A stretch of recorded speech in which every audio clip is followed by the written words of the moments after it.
ورحمة الله وبركاته.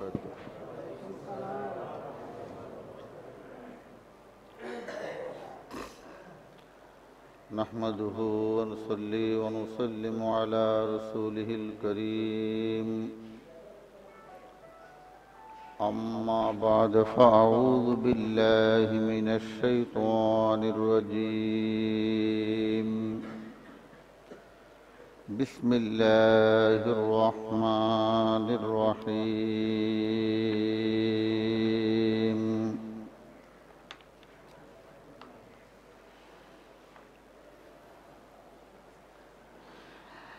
يا أيها الذين آمنوا لا تأكلوا أموالكم بينكم بالباطل إلا أن تكون تجارة عن تراض منكم.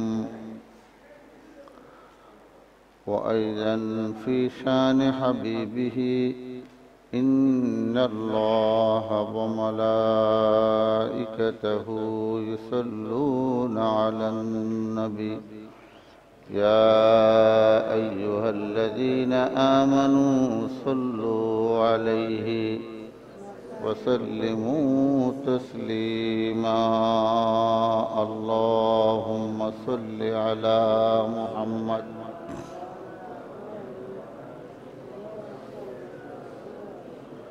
كما صليت على إبراهيم وعلى آل إبراهيم إنك حميد مجيد.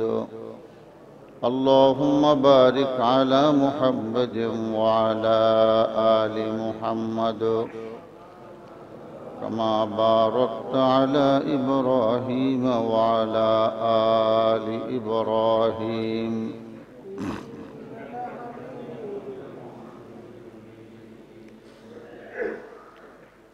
মহান আল্লাহ সুবহানাহু ওয়া তাআলার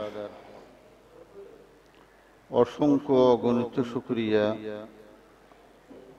যে আল্লাহ সুবহানাহু ওয়া তাআলা আমাদেরকে সালাতুল জুমা আদায়ের জন্য তার ঘরে আসার, বসার, কোরআন ও সুন্নাহর আলোচনা শোনার তৌফিক দান করেছেন। আমরা সে আল্লাহ সুবহানাহু ওয়া তাআলার দরবারে কালিমাত শুকর আদায় করছি, আলহামদুলিল্লাহ। সম্মানিত হাজিরিন, কোরআনুল কারীমের একটি আয়াত কারীমা আপনাদের সম্মুখে তেলাওয়াত করেছি। এই আয়াতকে সামনে রেখে একটি বিষয়ের উপর আলোচনা করব, হালাল ও হারাম উপার্জন।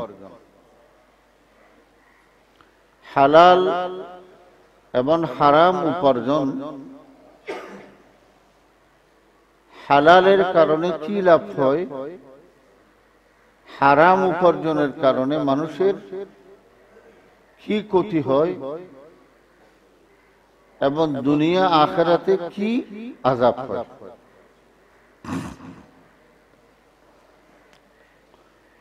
আল্লাহ পাক রব্বুল আলামিন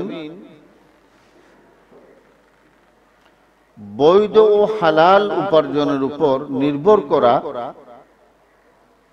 এবং অবৈধ ও হারাম উপার্জন বর্জন করা একজন মুমিন এবং মুসলিমের জন্য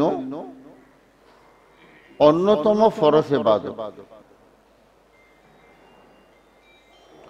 বরং ফরজ ইবাদত যেগুলি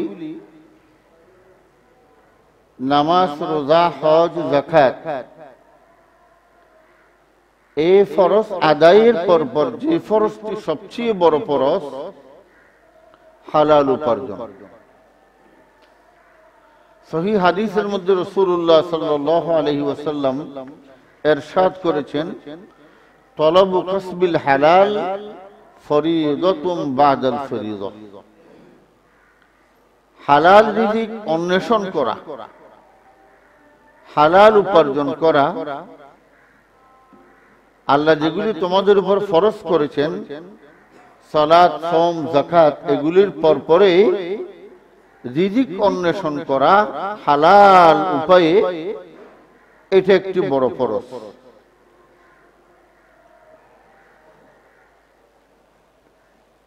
শুধু তাই নয়, এর উপর নির্ভর করে তার অন্যান্য ফরজ ও নফল ইবাদত আল্লাহর নিকট কবুল হওয়া বা না হওয়া। কারণ হারাম খাদ্য যখন মানুষের শরীরে ঢুকে যায়, তার কোন ইবাদত এবং দোয়া আল্লাহর কাছে কবুল হয় না। এই জন্য রাসূলুল্লাহ সাল্লাল্লাহু আলাইহি ওয়াসাল্লাম শুধু হালাল রিজিক অন্বেষণ করা, হালাল ব্যবসা তালাশ করা, এটাকে ফরজ বলে নাই, বরং অন্য অন্য ফরজ ইবাদতগুলি আল্লাহর কাছে কবুল হওয়ার জন্য হালাল রিজিক আবশ্যক। বিষয়টির গুরুত্ব সম্পর্কে সচেতন না হওয়ার কারণে অনেক মুসলিম এই বিষয়ে কঠিন বিভ্রান্তির মধ্যে নিপতিত। অনেক ধার্মিক মানুষ রয়েছে, অনেক ঈমানদার মানুষ এমনও দেখা যায় যারা সুন্নাত, মুস্তাহাব ইত্যাদির বিষয়ে অনেক সতর্ক। একটা সুন্নাহ তার শরীরের কোন আমল থেকে যদি বাদ পড়ে যায়, সেই বিচলিত হয়ে যায়। একটা মুস্তাহাব যখন তার থেকে ছুটে যায়, সে পরিপূর্ণ পালন করার জন্য আপ্রাণ চেষ্টা করে। কিন্তু হালাল রিজিকের ব্যাপারে মনে, হৃদয়ে, অন্তরে এই ধরনের কোনো অনুভূতি সৃষ্টি হয় না। কারণটা কি? যেহেতু হারাম খাওয়া যখন আমাদের হৃদয়ে, আমাদের রক্তের চাঞ্চল্যের মধ্যে ঢুকে গেছে, তখন অনুভূতি শক্তিটা, ঈমানের অনুভূতি শক্তি পরিপূর্ণভাবে আমরা হারিয়ে ফেলছি। যার কারণে সুন্নাত, মুস্তাহাব তরক হলে অথবা ব্যতিক্রম হলে যেরকম আমি ছটফট করি, তদ্রূপ হালালের ব্যাপারে, হারাম থেকে বাঁচার ব্যাপারে আমার হৃদয় এরকম ছটফট করে না। আল্লাহ রাব্বুল আলামিন কুরআনুল কারীমে তার নবীদেরকে নির্দেশ দিচ্ছেন। প্রথম কাকে নির্দেশ দিচ্ছেন? নবীদেরকে। বিসমিল্লাহির রহমানির রহিম। ইয়া আইয়ুহার রাসূলু কুলু মিনাত তাইয়্যিবাতি ওয়া'মালু সালিহান ইন্নী বিমা তা'মালুনা আলীম। আল্লাহ পাক সূরা মুমিনুনের 51 নম্বর আয়াতে নবীদেরকে উদ্দেশ্য করে বলেন, আল্লাহ পাক বলেন, হে আমার নবীগণ, হে রাসূলগণ, তোমরা পবিত্র বস্তু হতে আহার করো, ওয়া আমালু সালিহান, এবং সৎকর্ম করো। এই আয়াতে সৎকর্মের আগে আল্লাহ পাক একটা হুকুম দিয়েছেন, আদেশ করেছেন। সেই আদেশটি যদি পালন করা হয় তাহলে সৎকর্ম আল্লাহর কাছে কবুল হবে। প্রথম কি? ইয়া আইয়ুহার রাসূলু কুলু মিনাত তাইয়্যিবাতি, আল্লাহ পাক বলেন পবিত্র বস্তু হতে তোমরা খাও, হালাল রিজিক থেকে তোমরা খাও।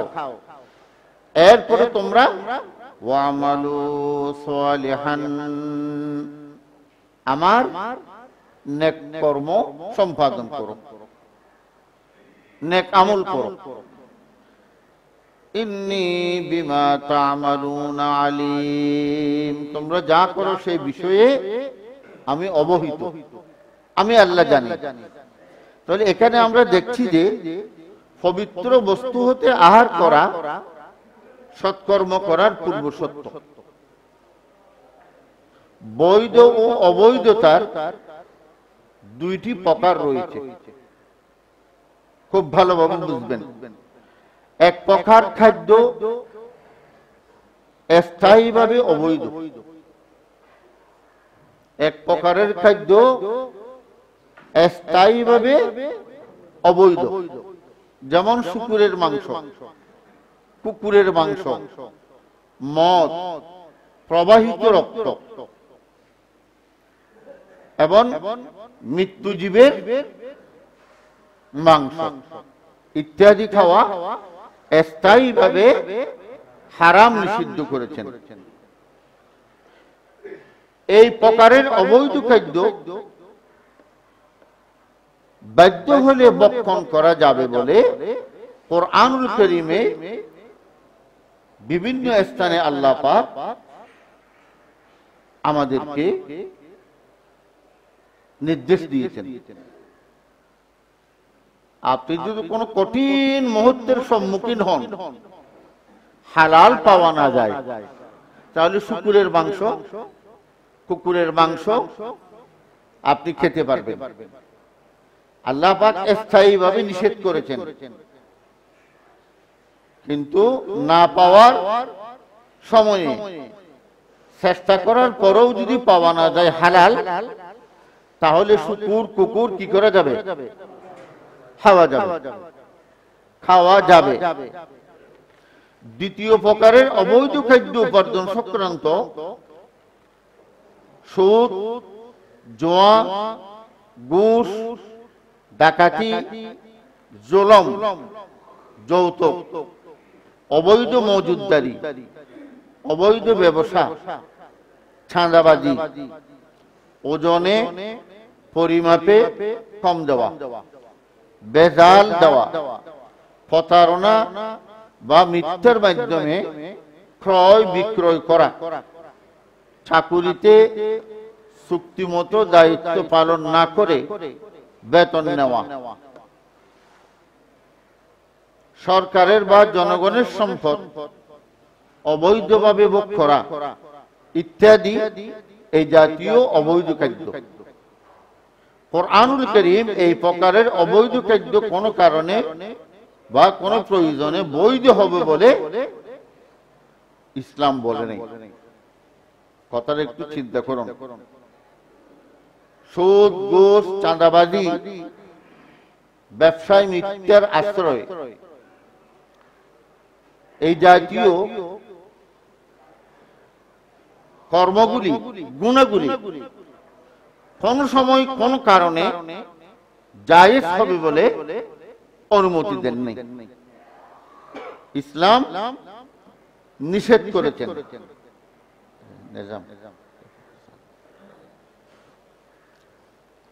কোরআন হাদিসের মধ্যে এই প্রকারের অবৈধ খাদ্য সম্পর্কে বর্ণনা করা হয়েছে।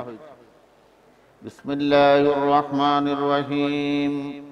ولا تأكلوا أموالكم بينكم بالباطل وتدلوا بها إلى الحكام لتأكلوا فريقا من أموال الناس بالإثم وأنتم تعلمون। আল্লাহ পাক বলেন, তোমরা নিজেদের মধ্যে একে অপরের অর্থ সম্পদ অন্যায়ভাবে ভক্ষণ করো না, এবং মানুষের ধন সম্পদ জেনে শুনে অন্যায়ভাবে ভক্ষণ করার জন্য তা বিচারকগণের কাছে সাক্ষী দিও না, তাদের নিকট পেশ করো না।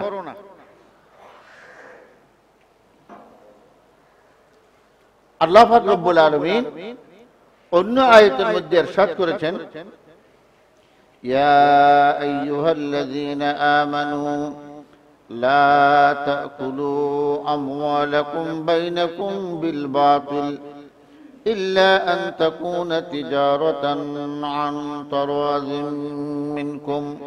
আল্লাহ পাক বলেন, হে মুমিনগণ, لا تأكلوا أموالكم بينكم بالباطل, তোমরা নিজেদের মধ্যে একে অপরের সম্পদ অন্যায়ভাবে ভক্ষণ করো না। ইল্লা আন তাকুনা তিজারাতান আন তারাযিম মিনকুম, তবে তোমাদের পরস্পর রাজি হয়ে বৈধ ব্যবসা করা আল্লাহ জায়েজ বলেছেন। সম্মানিত হাজিরিন, আমরা দেখছি যে অন্যের ধন সম্পদ বৈধ হালাল এবং ইসলাম সম্মত ব্যবসায়িক লেনদেনের মাধ্যম ছাড়া গ্রহণ করাই অবৈধ।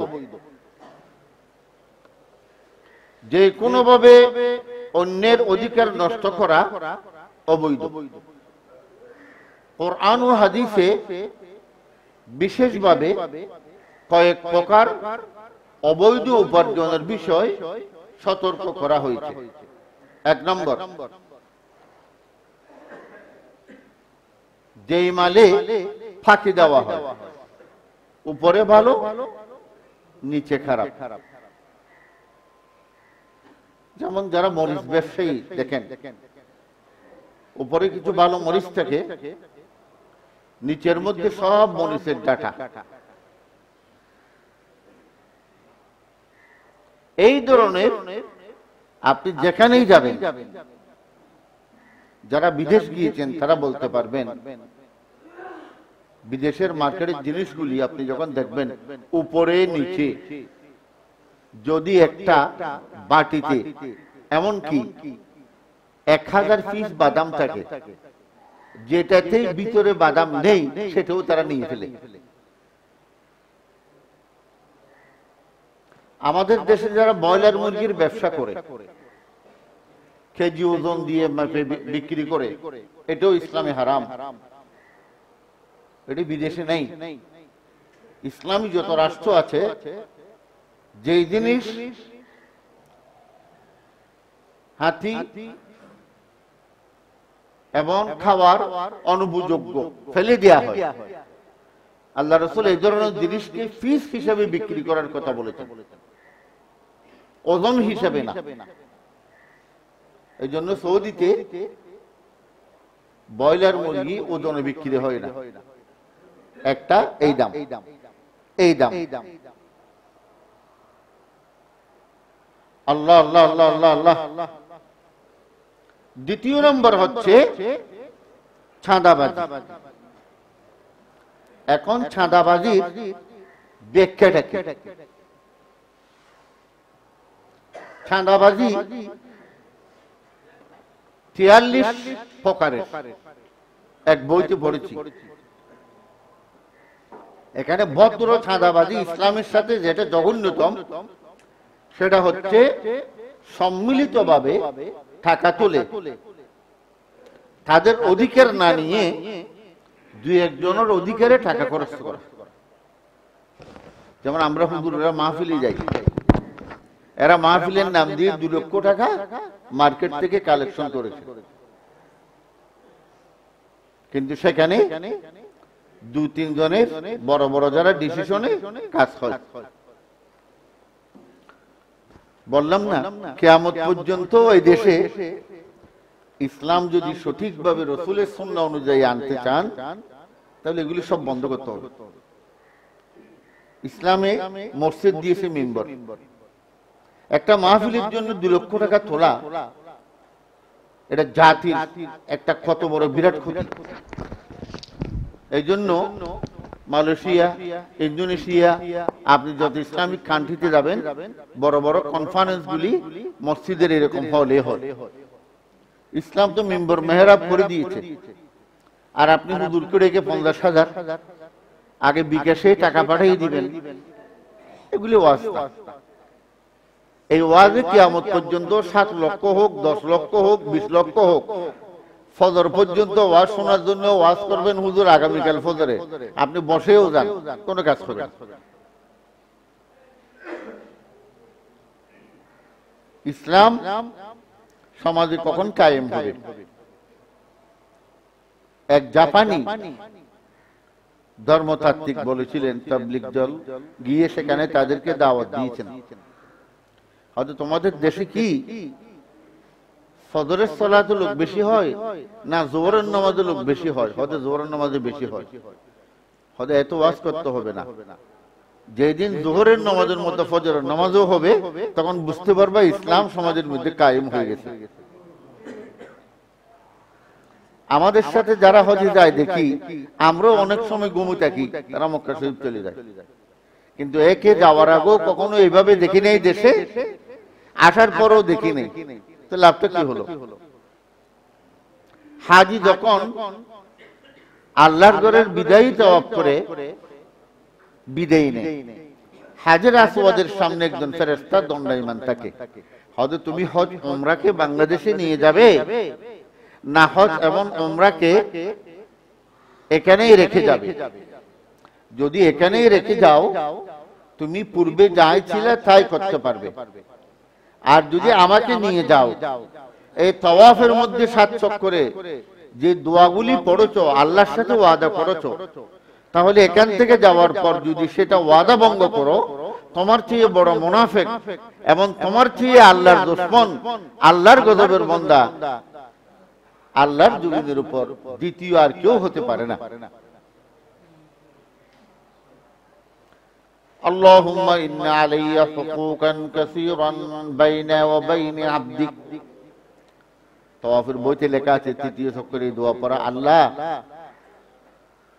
আমার সাথে তোমার বান্দার সাথে যা হক রয়েছে এবং তোমার সাথে আমার যা হক রয়েছে, প্রথম তোমার হককে আমি মাপ চাই, আর বান্দার হক আমার কাছে যা আছে, আল্লাহ তুমি আমাকে বুঝ দাও, আমি এখান থেকে গিয়েই বান্দার হকগুলি দিয়ে দেব।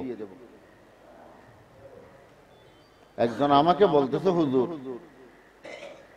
একটা টেলিফোন এসেছে, 3 চক্কর উমরা করার পর তারপরে তার সাথে টেলিফোনে কথা বললাম। হয়তো আমার সাথে বাংলাদেশে যাওয়ার পর মালটা বিক্রি করছে, যখন শুনছে দাম বেড়ে গেছে, তাওয়াফ 3 চক্কর করার পর আরেকজন ফোন করছে, সেখান থেকেই বলছে, না আগেরটা আমি চুক্তি বাতিল করে দিয়েছি, তোমাকে দেব। তাওয়াফ তো আবু জেহেলও করছে, আবু জেহেলের চেয়ে তাওয়াফ তো আপনি আর বেশি করেন নাই। দুনিয়াতে সবচেয়ে বেশি তাওয়াফ করেছেন ঈসা আলাইহিস সালামের গাদা। ঈসা আলাইহিস সালাম সবার তাওয়াফ করেছেন তার গাদার উপর। তো গাদাও করে নাই? তার আল্লামা শেখ সাইদি কবিতা লিখছেন, হযরত ঈসা আলাইহিস সালামের গাদা 600 বার তাকে বহন করে ঈসা আলাইহিস সালাম তাওয়াফের মাঠে তাওয়াফ করেছে। তাহলে গাদাও তো 600 বার করেছে। আর গাদা তো ঘোড়া হতে পারে না। গাদা কি আছে? গাদায় আছে।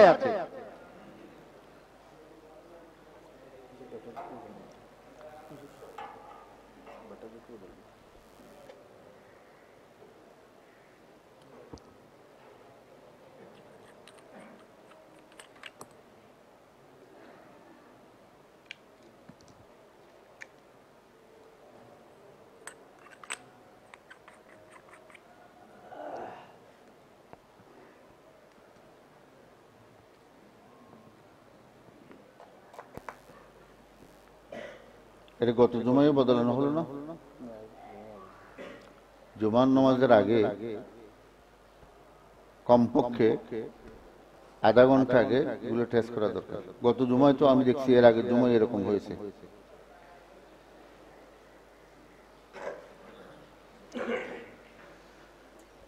রাসূলুল্লাহ সাল্লাল্লাহু আলাইহি ওয়াসাল্লাম অন্যের সম্পদ জোর করে খাওয়া। তৃতীয় নম্বর হচ্ছে বিবাহ,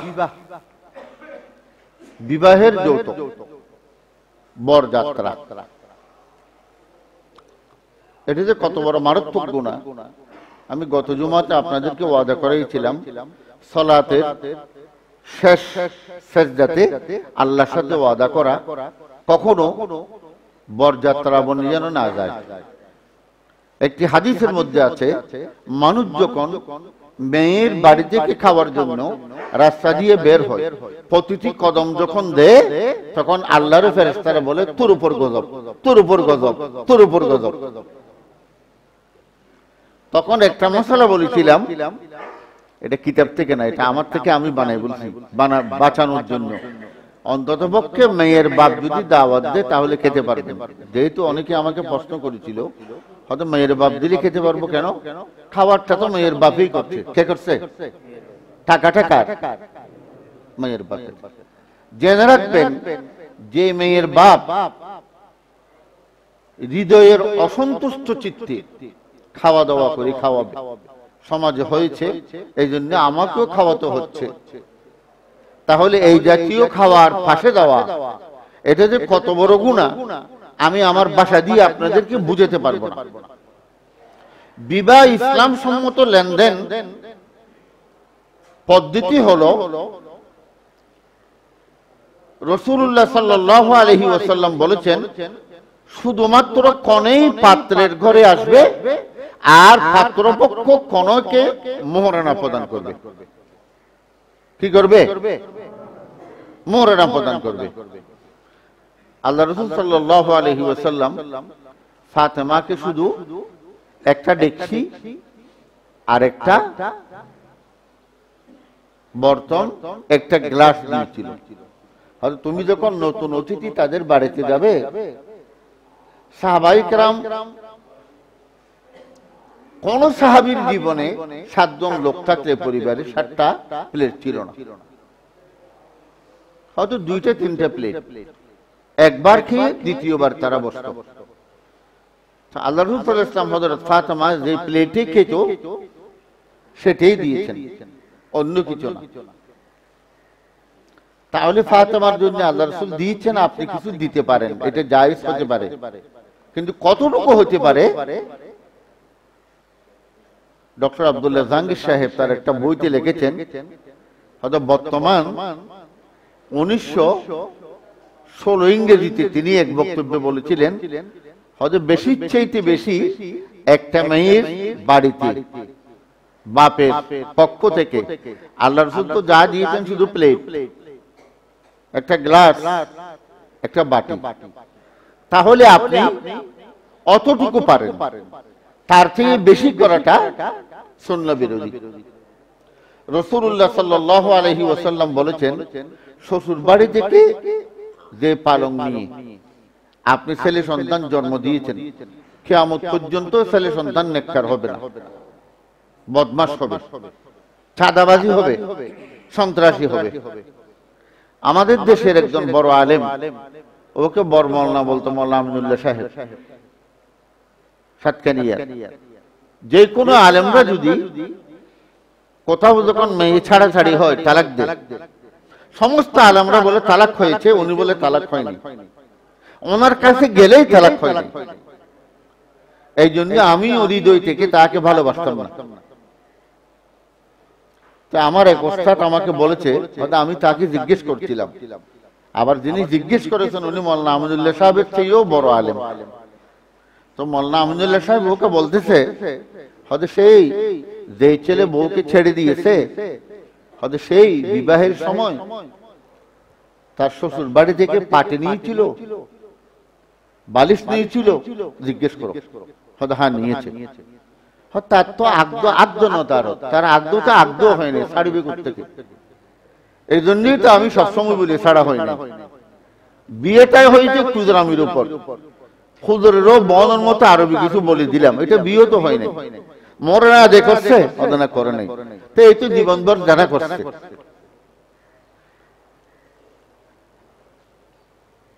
আল্লাহ রাসূল সাল্লাল্লাহু আলাইহি ওয়াসাল্লাম বলেছেন, তোমরা যখন ইজা তাহায়্যারতুম বিউমুরি দীনিহিম, যদি কোনো বড় মুসিবতে যখন তোমরা ব্রেইনে, তোমার চোখে, তোমার শক্তিতে কিছুই তুমি কুলাতে পারছো না, এত বড় মুসিবত তোমার উপর, তখন তুমি কি করবে? তাড়াতাড়ি তোমার বিবিকে যে মোহরানার টাকা দিয়ে ফেলছো, ওই টাকাটা যদি তার কাছে থাকে, তার টাকাটা সামনে দিয়ে দোয়া করো, এই উসিলে দিয়ে আল্লাহ যেন তোমার এত বড় বিপদ দূর করে দেয়। আল্লাহু আকবার। দেখছেন বিয়ের মোহরানা নগদে বাকি, এটা হচ্ছে সবচেয়ে একটা বড় কুজরামি, একেবারে কুজরামি। হুজুররা যদিও পড়াই দিচ্ছে, কিন্তু কি হচ্ছে আল্লাহ ছাড়া কেউ জানে না।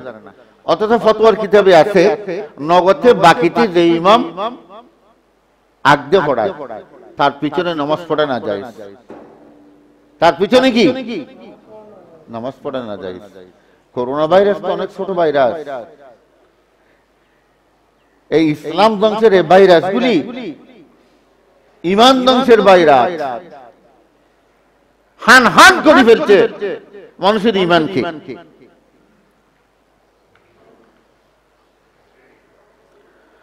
আল্লাহ আল্লাহ আল্লাহ আল্লাহ আল্লাহ রাসূলুল্লাহ সাল্লাল্লাহু আলাইহি ওয়াসাল্লাম বলেছেন, قال النبي صلى الله عليه وسلم من اقتطع حق امرئ مسلم بيمينه فقد أوجب الله له النار وحرم عليه الجنة فقال له رجل وإن كان شيئا يسيرا يا رسول الله قال وإن قصيبا من عراق।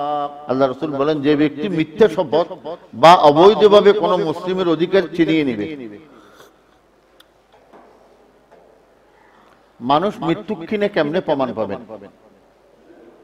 যে কথা বলতে কসম করে। আল্লাহ রাসূল বলেন সে আকযাবুল হাদিস, বড় মিথ্যু। হাদিসের মধ্যে কসম ছাওয়া হবে। কোন কারণে যদি ক্রেতা বিক্রেতার কাছে মনে হচ্ছে প্রতারিত হয়েছে, ভাই আপনি সত্য করে বলেন তো এই মালটা আপনার কেনা কত, আর মালটা কেনা কত, এই কথা বলাটা এটাও না জায়েজ। আপনি বলবেন যে আমার কেনা আমি বলবো না, কিন্তু আমি তোমার কাছ থেকে অন্যায়ভাবে বেশি নিচ্ছি না।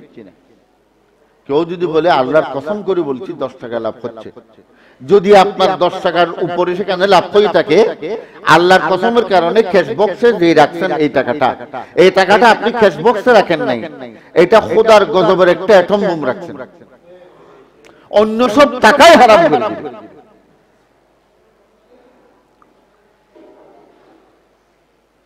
যদি বলে কাপড়ের রংটা যাবে কিনা, মোটেই যাবে না। আপনি এই কথা কেমনে বললেন? আপনি এই কথা বলবেন, আল্লাহ তোমার বয়স এখন কত?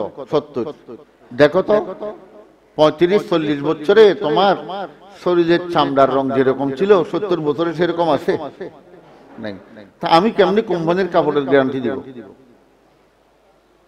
রং যাবেই, এটার উপর নিশ্চিত করে নিতে হবে, তাহলে হবে হালাল ব্যবসা। যদি আপনি বলে দেন রং যাবে না, তাহলে হারাম হয়ে যাবে টাকাটা, তাহলে টাকাটা কি হবে? হারাম হবে। মান ইক্তাতা হাক্কুম রিম মুসলিমিন বিয়ামিনিহি ফাকাদ আওজাবাল্লাহ। আল্লাহ রাসূল বলেন, যে ব্যক্তি শপথ করে অবৈধভাবে কোন মুসলিমের অধিকার ছিনিয়ে নেবে, শপথ করাটাই হচ্ছে একটা বড় গুনাহ। আর আমাদের দেশের শপথের মধ্যে শিরিক বেশি হয়। হয়তো অমুক মসজিদে গিয়ে শপথ করো, অমুক মসজিদে গিয়ে শপথ করলে কি হবে? শপথের শব্দ হচ্ছে 3টা, ওয়াল্লাহ, বিল্লাহ, তাল্লাহ। বলেন তো কি? তাল্লাহ। আমরা যদি বলি আল্লাহর কসম, এটাও শপথ না। শপথের শব্দ ওয়াল্লাহ, বিল্লাহ, তাল্লাহ। আরবের লোকেরা ওয়ারাব্বুল কাবা, কাবার রবের কসম করছি, এটাও হাদিসে নিষেধ। আপনি শপথ তো করতে জানেন না। পৃথিবীতে সবচেয়ে বেশি শপথ করে যদি 20 শব্দে কোনো কথা বলে, সেখানে 15টা শব্দ থাকে শপথের মিথ্যা কথা। মিশরীরা। কারা বলেন তো? মিশরীরা। আল্লাহুল আযীম সব সময়। তার মানে পৃথিবীর বড় বড় আলেমরা তাদের ব্যাপারে একমত হয়েছেন, 20টা শব্দে কথা বললে 15টা শব্দ কসম থাকে। এরপরে বেশি শপথ করে কাশ্মীরিরা। কারা বলেন তো? কাশ্মীরি লোকেরা। কথায় কথায় আল্লাহ কি কসম, এই কথা। কিন্তু কসম করাটা বড় মারাত্মক গুনাহ। কসম চাওয়া হবে। কখন? আপনি আপনার বিবিকে বলছেন অপর পুরুষের সাথে তোমার শারীরিক সম্পর্ক হয়েছে, বিবি বলছে না, আবার বিবি স্বামীর উপর এই ধরনের অপবাদ এনেছে, তাহলে আদালতের মধ্যে গিয়ে, এটা কোরআনুল কারীমে আছে, একে অপর থেকে সেপারেট হয়ে যাওয়ার জন্য আমি যদি মিথ্যা কথা বলে থাকি, তুমি যে এই গুনাহ করেছো আমি নিশ্চিত, আমি দেখেছি, যদি আমি মিথ্যা কথা বলি লাআনাতুল্লাহ, আল্লাহর লানত গজব আমার উপর আসবে, তাহলে একে অপর থেকে তখন কি হয়ে যাবে? সাংসারিক জীবন আলাদা হয়ে যাবে। ওই স্থানে গিয়ে আপনি শপথ করতে পারবেন। শপথটা খুবই মূল্যবান জিনিস। আপনি শাক বিক্রির সময় 10 টাকার শাক, সেখানেও বলতেছেন ভাই এখানে আমার 9 টাকা কেনা, এখানেও শপথটা করে দিলেন, বড় মারাত্মক। قال رسول الله صلى الله عليه وسلم من أخذ شبرا من الأرض ظلما بغير حقه فإنه يطوقه يوم القيامة من 7 أرضين। সহিহ বুখারী এবং সহিহ মুসলিম এই হাদিসটি এসেছে। আল্লাহ রাসূল সাল্লাল্লাহু আলাইহি ওয়াসাল্লাম বলেন, যে ব্যক্তি অন্যায়ভাবে বা জুলুম করে 1 বিঘত পরিমাণ জমিন গ্রহণ করবে, কারো সম্পদ 1 বিঘত, তার সম্পদের মধ্যে কোড়াল দিয়ে করে ঢুকাবে, আল্লাহ রাসূল বলেন কিয়ামতের দিন তাকে সপ্ত পৃথিবী সহ সেই জমিন তার গলায় বেড়ি বানিয়ে দেওয়া হবে। আল্লাহ বলে এখন ঘুরো, সব জমিনেই তোমার। সেই জন্য সমাজের সংখ্যালঘু সম্প্রদায় বা দুর্বল শ্রেণীর সম্পদ এভাবে গ্রাস করার নিষেধাজ্ঞা, কঠিন শাস্তির কথা উল্লেখ করা হয়েছে। ইন্নাল্লাযীনা ইয়াকুলুনা আমওয়ালাল ইয়াতামা যুলমান ইন্নামা ইয়াকুলুনা ফী বুতুনিহিম নারান ওয়া সায়াসলাউনা সাঈরা। আল্লাহ পাক বলেন, নিশ্চয় যারা ইয়তীমের সম্পদ জুলুম করে ভক্ষণ করে, তারা নিঃসন্দেহে তাদের পেটে অগ্নি ভক্ষণ করে, জ্বলন্ত আগুন তারা তাদের পেটে গিয়ে ভক্ষণ করে। আর ইতিমের মাল যারা খায় তারা প্রথম শ্রেণীর লোক। খারা বলছিলাম, যখন 4 দিন হয় মাতা পিতা মারা গেলে মেজবান দেয়, যদি 4-5 ভাই থাকে সেখানে যদি 1-2 ভাই এতিম থাকে, নাবালেগ সন্তান, তখন সেই মেজবান যদি আপনি খান, তাহলে আপনার জীবনের জন্য একটা বিরাট ক্যান্সার হয়ে গেল, ঈমানের ক্যান্সার। কারণ ওই ছেলেরা যদি বড় ভাইকে বলে আমরা অনুমতি দিলাম, 1 কোটি বার অনুমতি দিলেও হলো না, হবে না।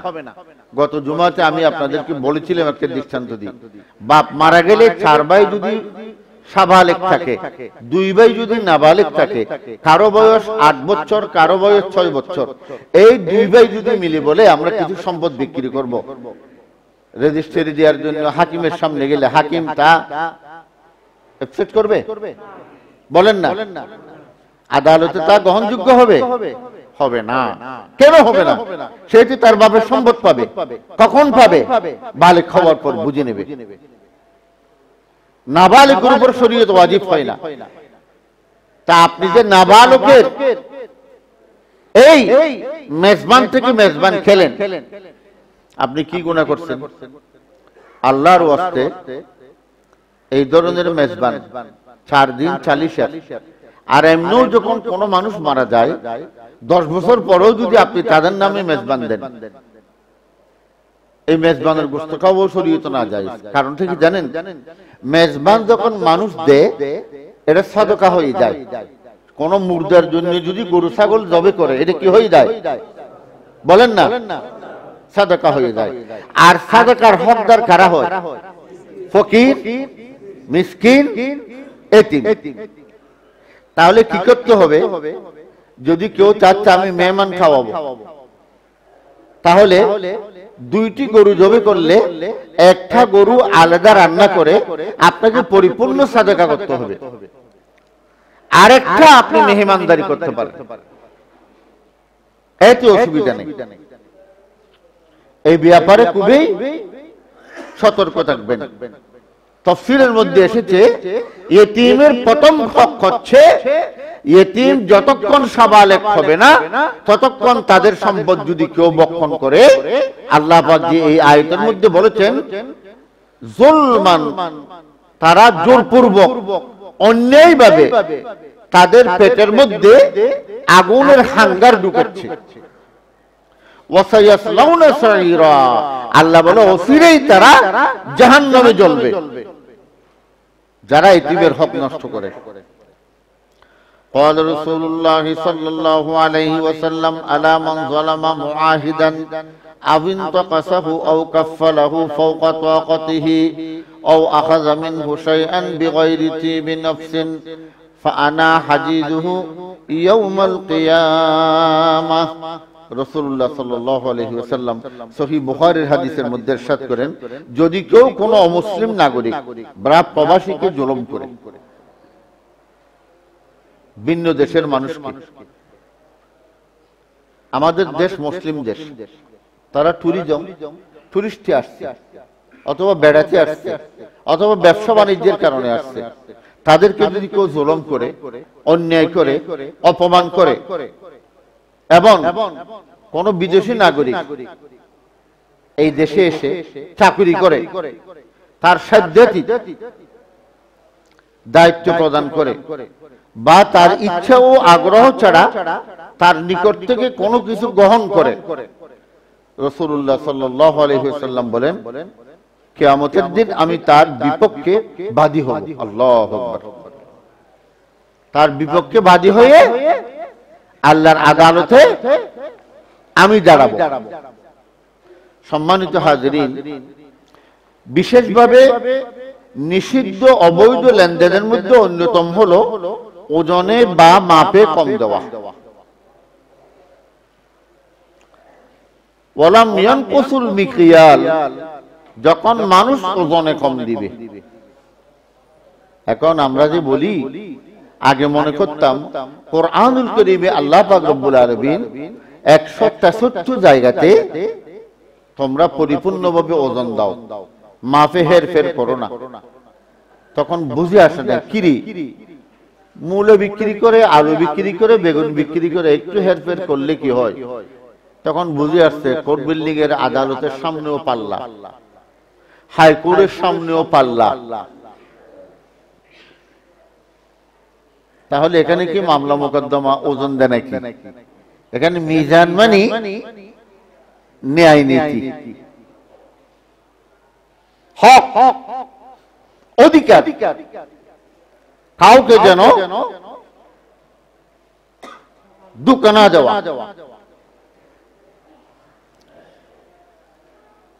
সবচেয়ে বড় চুরি এখন ফ্ল্যাট বাড়ির ইঞ্জিনিয়ারদের রশি টান, আপনি বুঝতেও পারবেন না কোথায় কোথায় কোথায় কোথায় ফ্ল্যাট বাড়ি কিনছেন 2000 স্কয়ার ফিট রেজিস্ট্রি হয়েছে, সেখানে পাওয়া যায় 1400 স্কয়ার ফিট, তাও কম পাওয়া যায়। এটাও মাপ, সব কিছুতে মাপ, মাপ ছাড়া কিছু নেই। সেই জন্য আল্লাহ রাসূল সাল্লাল্লাহু আলাইহি ওয়াসাল্লাম বলেছেন, ওয়াইলুল, কোরআনে আল্লাহ পাক বলেন ওয়াইলুল লিল মুতাফফিফিন, ওয়াইল জাহান্নামের ভয়াবহ পরিণাম তাদের জন্য যারা মাপে ওজনে কম দেয়। ওজনে যারা কম দেয়, ওয়াইলুল লিল মুতাফফিফিন, তারা কোথায় থাকবে? ওয়াইল জাহান্নামে। আর যারা নামাজের ওজনে মাপ দেয়, কম দেয়, নামাজের একটা ওজন আছে, সেখানেও মাপ আছে। আপনি রুকুতে গিয়ে কতক্ষণ থাকবেন, সেজদাতে কতক্ষণ থাকবেন, সেখানেও যদি আপনার মাপটা ঠিক না হয়, আল্লাহ রাসূল বলেছেন সেখানে 5 ইঞ্চি থাকতে হবে। যদি মাপের মধ্যে দেখা যায় 3 ইঞ্চি, সুবহান রাব্বিয়াল আলা, সুবহান রাব্বিয়াল আলা, সুবহানা রাব্বিয়াল আলা ফরজ সালাতে ইমাম 5 বার অথবা 7 বার পড়বেন। অত সময় যে ইমাম না দেয় কিয়ামতের ময়দানে তার উপর অবস্থা খুবই খারাপ হবে। আজকাল অধিকাংশ মসজিদে, একদিন আমি আমাদের মসজিদ থেকে নামাজ পড়ে এশারের বের হচ্ছি, তো 2 মুসল্লি বলতেছে দেখলাম হদে 4 রাকাত ফরজ নামাজ পড়াতে প্রায় 14 মিনিট গেছে। তো এর পরে আর কিছু শুনি নেই, কি ভালো মন্তব্য না খারাপ মন্তব্য। 4 রাকাত যদি ফরজ নামাজ, 2 রাকাত যদি এশারের সময় কেরাত পড়তে হয়, এশারের নামাজের কেরাত হবে মধ্যম কেরাত। মধ্যম মানে এই দেখেন, আমি আপনাদেরকে একটা বুঝাই। এই ঔসত মুফাসসাল কোরআন শরীফের মধ্যম একটি সূরা, যেমন ইন্না আ'তাইনাকাল কাউসার ফাসাল্লি লিরাব্বিকা ওয়ানহার ইন্না শানিয়াকা হুয়াল আবতার। এই 3টা আয়াত মিলি যতটুকু হয় এই রকম 30টা আয়াত পড়তে পারবে।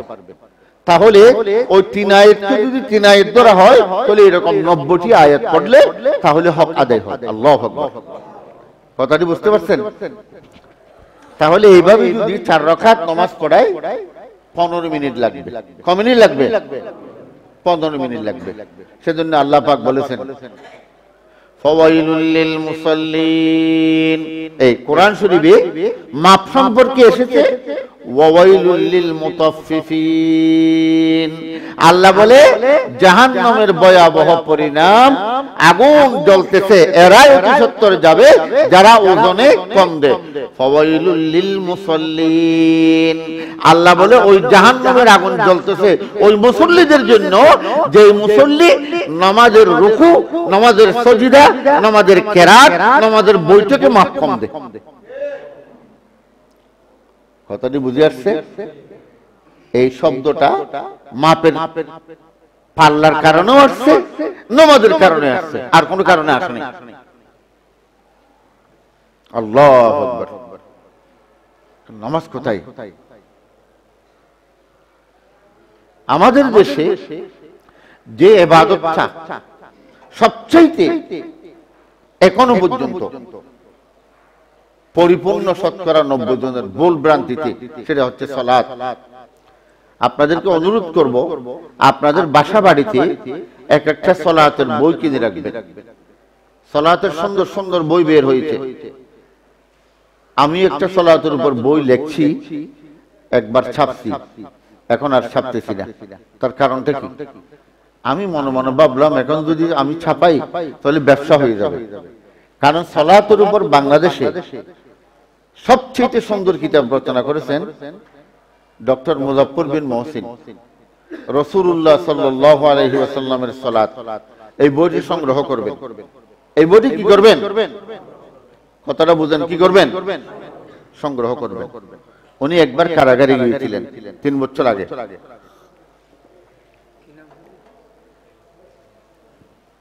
রাসূলুল্লাহ সাল্লাল্লাহু আলাইহি ওয়াসাল্লামের সালাত, মুজাফফর বিন মহসিন। তো উনি মাওলানা দেলোয়ার হোসেন সাহাদী সাহেবের দলের লোক নয়, একে অপরকে দেখতে পারে না। ওখানে যাওয়ার পর কারাগারের ভিতরে দেখা হলো তার সাথে।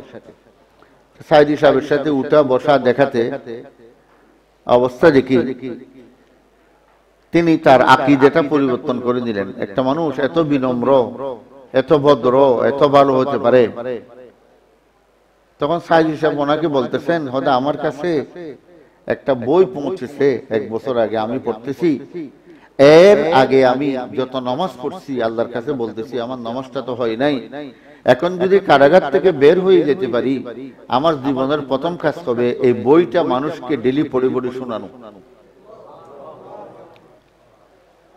এই বই লেখছে মুজাফফর বিন মহসিন। তখন তিনি সেখানে, তখন বলছেন আমিও কারাগারে আসছি, হক কথা বলি, আমার নাম মুজাফফর বিন মহসিন। তখন আমিরে জামাতকে চিঠি লিখেছেন, জামাত শিবিরের পাঠ্যসূচিতে এই বইটা অন্তর্ভুক্ত করুন। রাসূলুল্লাহ সাল্লাল্লাহু আলাইহি ওয়াসাল্লামের সালাত, এই বইটি কিনবেন। এরপরে মাওলানা আবুল কালাম আজাদ বসর নতুন মিডিয়াতে একজন ওয়াজ করেন, আল্লাহর রাসূলের হাদিসের বৈচিত্র্যে সালাতুর রাসূল একটা বই লিখছেন। কারণ নাসিরউদ্দিন আলবানীর বইটা অনেক মূল্যবান, কিন্তু সেখান থেকে কথা বের করা প্রত্যেকের পক্ষে সম্ভব না, বইটি ছোট। দেখেন আমি একটা দেখাই, অনেক আলেম ওলামা জানে না, আপনি কেমনে বুঝবেন? নামাজের নিয়ত বানছে হাতে একটা এরকম, আল্লাহ রাসূল হাদিসে বলেছেন এই হাত প্যারালাইসিস হয়ে যাক, এরকম একজন আলেমের হাত করে এরকম থাকবে, মনে রাখবেন এইভাবে নাভির নিচে হতে পারবে না। নাভির নিচের হাদিস দুর্বল, যত নাভির উপরে হয় তত ভালো। ব্যাস, এই আঙ্গুল হাতে এইভাবে থাকবে, এই কবজি এখানে থাকবে, এই এইভাবে এইভাবে নামাজ পড়ে। এটা কেমন? আপনি যখন একজন দেখেন পুলিশের যখন একজন অফিসার আসে, ডিসির সামনে যখন তার কর্মচারীরা যায়, তখন এইভাবে বাঁধে না, হাত যদি বাঁধেও পরিপূর্ণভাবে এইভাবে রাখে আদবের জন্য। আপনি আল্লাহর সাথে কথা বলতেছেন, হাত কেন এইভাবে থাকবে? অনেক মুসল্লিকে আমি দেখি এভাবে রাখবেন না, এইভাবে। এটা সুন্নাত। নিয়ত করার সময় কিবলার দিকে আপনার বাস এইভাবে সোজা, আল্লাহু আকবার, এইভাবে। নামাজের উপর বাস্তব ট্রেনিংটা না হওয়াতে শতকরা 99 জন আলেম নামাজ সম্পর্কেও জানে না।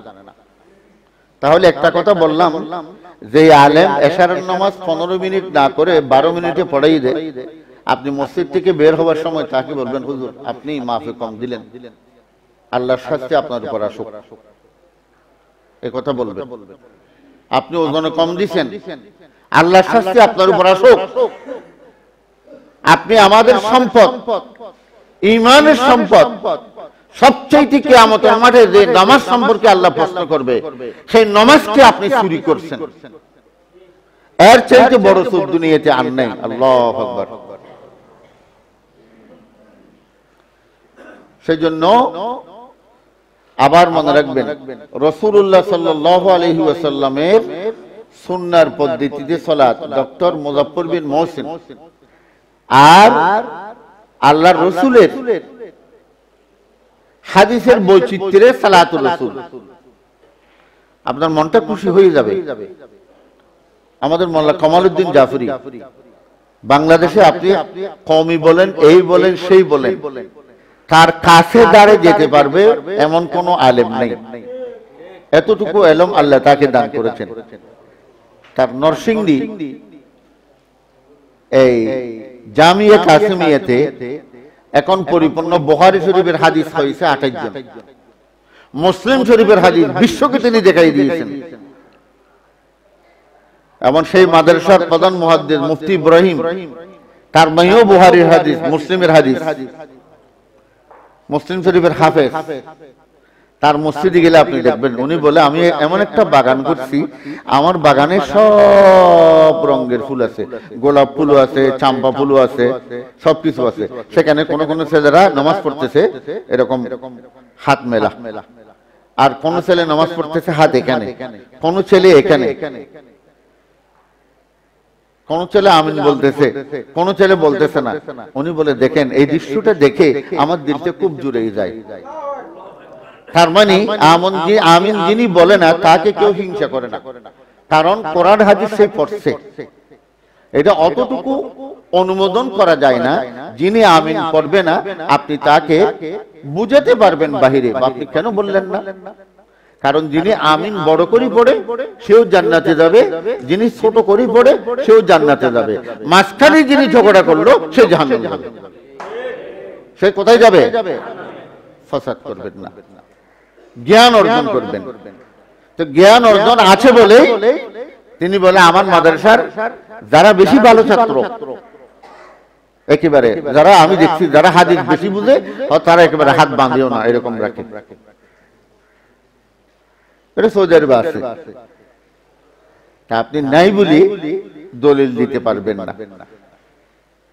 আল্লাহ আমাদেরকে এই হক কথাগুলি বুঝার, আমল করার তৌফিক দান করেন। মানুষের কিতাব পড়বেন না, কোরআনুল কারীমের তাফসীর শেষ করুন। আমি দুনিয়া থেকে চলে যাব, আপনাদেরকে কিছু কথা জানিয়ে দিই, কোন সময় মরে যায়। ডাক্তার আবু জাকারিয়া সাহেবের 3 খণ্ড কোরআন শরীফের একটা তাফসীর সৌদি থেকে যেটা বের হয়েছে, এই তাফসীরটা কিনেন সবাই, কিনে এক একটা সম্পদ বাড়িতে রাখেন। মানুষ বাড়িতে সম্পদ রাখে কি? স্বর্ণ, ডলার ছেলেদের জন্য।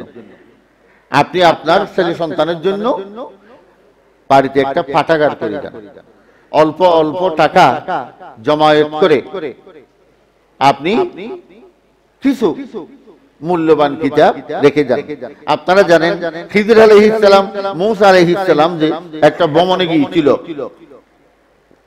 রাত্রি বেলায় তাদেরকে থাকার জায়গা দেওয়া হয় নাই, খাওয়ার জায়গা দেওয়া হয় নাই। একটা দেওয়াল পড়ে যাচ্ছে, মূসা আলাইহিস সালাম সেই দেওয়ালটিকে সোজা করে দিচ্ছে। খিজির আলাইহিস সালাম বললেন, আপনার কাজ সবগুলি উল্টা। তারা আমাদেরকে থাকার জায়গাও দিল না, খাওয়ার জায়গাও দিল না। এত বড় অসভ্য জাতি, যে দেওয়ালটা পড়ে যাচ্ছে আপনি তারপরেও তাদের দেওয়ালটা আপনি ঠিক করে দিলেন। হদে এই দেওয়ালের যে পাশে পড়বে সে পাশে দুজন ইতিম, একথা পড়লে তারা মারা যাবে। দ্বিতীয়ত তাদের বাপ ওয়াকানা তাহতুহু কানজুল লাহুমা, তাদের জন্য কিছু সম্পদ স্বর্ণ রেখে গিয়েছেন। সকালবেলা ওরা দেখবে ওইদিকে, ওরা নিয়ে ফেলবে। এই জন্য তাফসীরের মধ্যে আছে ওনার বাপ কি স্বর্ণ লিখেছেন, না আসলে স্বর্ণ না, একটা প্লেটের মধ্যে তার বাপ ছেলেদের জন্য 2টা নসিহত লিখেছেন, ইয়া বুনাইয়া লা তুশরিক বিল্লাহ। আল্লাহু আকবার। বাপ মৃত্যুর সময় ছেলে সন্তান যেন শিরিক না করে বাপের মৃত্যুর পরে, শুধু এই কথাটা লিখে গেছে, ইয়া বুনাইয়া লা তুশরিক বিল্লাহ। হেফুত, আমি দুনিয়া থেকে চলে যাচ্ছি। দুনিয়াতে টাকা পয়সা ধন সম্পদ দিতে পারি না পারি, নিজেও কামাইতে পারবি, সবকিছু পারবি, কিন্তু একটা কথা বলে যাচ্ছি যেটা আল্লাহ বলছে লোকমানের মাধ্যমে নিজের ছেলেকে, শিরিক করবি না, শিরিক করলে আল্লাহর সাথে সম্পর্ক শেষ। তার মানে একটা গাছের কাঠের উপর শুধু এই আয়াতটি ছিল লেখা। এটাকে কোরআন বলেছেন ওয়াকানা তাহতুন কানজুল লাহুমা, অমূল্য সম্পদ তার বাপ তার জন্য সেখানে রেখে গিয়েছেন।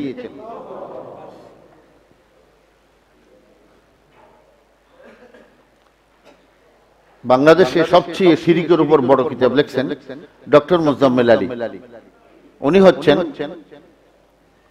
কুষ্টিয়া ইউনিভার্সিটির তাফসীর বিভাগের হেড, কারণ তার পিএইচডির থিসিস ছিল শিরিক। শিরিক কিও কেন, এই বইটিও মার্কেটে আছে। আর এখানে একটু দাম বেশি নিতে পারে।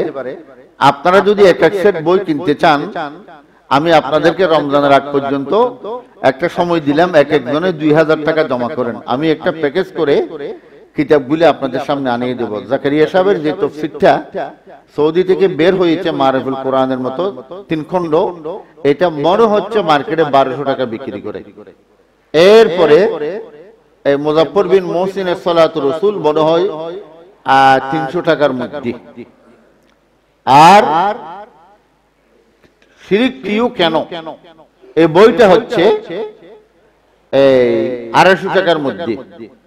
আরেকটা কিতাব আছে, আল্লাহ তাকে জান্নাতে কোথায় রাখছে আমি জানি না, মাওলানা আব্দুর রহিম সাহেব, যিনি সুন্নতু বিদআত, কি সুন্নতু বিদআত, এ পর্যন্ত ডক্টর এই মাওলানা আব্দুর রহিম সাহেব যে বাংলাদেশের কত বড় আলেম, স্রষ্টার অস্তিত্বের উপর একটা বই লিখেছেন। যারা ইউনিভার্সিটির ডক্টর তারা বলে এই ধরনের বই মানুষের পক্ষে লেখা, একজন আলেম হয়ে আমরা আশ্চর্য হয়ে যাই। এগুলি এমন একটা আশ্চর্য জিনিস। ডক্টর আব্দুল্লাহ জাহাঙ্গীর সাহেব জীবনের যেখানে একটা কিতাব ছাপানোর জন্য যাচ্ছিল ওয়াজ থেকে এসে, কোরআন ও বাইবেল, এই কিতাবটা আমি অনেক ডক্টরকে দেখিয়েছি। আমি তো কিছুই বুঝতেছি না, ডক্টররা বলতেছে 2-3 লাইনও বুঝতেছি না। তার আগেই কত বড় আলেম তিনি বুঝিয়ে গেছে। তিনি বলেছেন একটা কথা, আল্লাহ রাসূল জীবনে 23 বছর ইমামতি করেছেন। 23 বছরে আল্লাহ রাসূল কত হাজার বার সালাত সালাম ফিরেই নামাজ পড়েছেন, কিন্তু একটা হাদিসেও কেউ দেখাতে পারবে না আল্লাহ রাসূল সালাম ফিরানোর পরে হাত তুলে মুনাজাত করছে। এই কথাটা তার আগেও বলছে মুফতি ফয়জুল্লাহ সাহেব রহমতুল্লাহি আলাইহি। হয়তো কেউ যদি একটা সহিহ হাদিসও পাও, আমার মৃত্যুর পরে আমার কবরের উপর দিয়ে আসিও, তাহলে আমি কবরে শান্তি পাবো। কারণ বাংলার জমিনে মুফতি ফয়জুল্লাহ সাহেবের চেয়ে বড় আলেম আর উঠে নেই। আপনি তার কবরে যান, জান্নাতুল ওই রিয়াজুল জান্নাহ, বকিউল গরকত, মদিনা শরীফের কবরস্থান, মক্কা শরীফের কবরস্থানের মতো দুই একটা ইট, উপরে আর কিছুই নেই, নিষেধ করেছেন। মাওলানা আব্দুর রহিম সাহেব তার সুন্নতে বেদাত বইয়ের এখনো আছে, একেবারে লাস্ট পৃষ্ঠায় তিনি লিখেছেন, আমার কলিজাটা কবরে গেলেও পৌঁছবে না। ফিদ্দরাজে মুস্তাহাব নয়, সুন্নত নয়, কোথায় আছে? যদি আমার মৃত্যুর পরে হাদিস অথবা কোরআনের দলিল দিয়ে কেউ দেখাতে পারে, আমার কবরের উপর গিয়ে এই হাদিসটা একটু রেখে আসি। আজকে যে পীরের দরবার, অমুক হুজুরের দরবার, এগুলি সব কোরআন হাদিস আল্লাহ এবং রাসূলের দরবার থেকে মানুষকে ফিরানোর জন্য এক একটা ব্যবসায়িক আস্তানা। আল্লাহ আমাদেরকে হক কথাগুলি বুঝার তৌফিক দিন। আল্লাহ যেন আমাদেরকে সুন্নাহর প্রতি আমল করার তৌফিক দান করুন।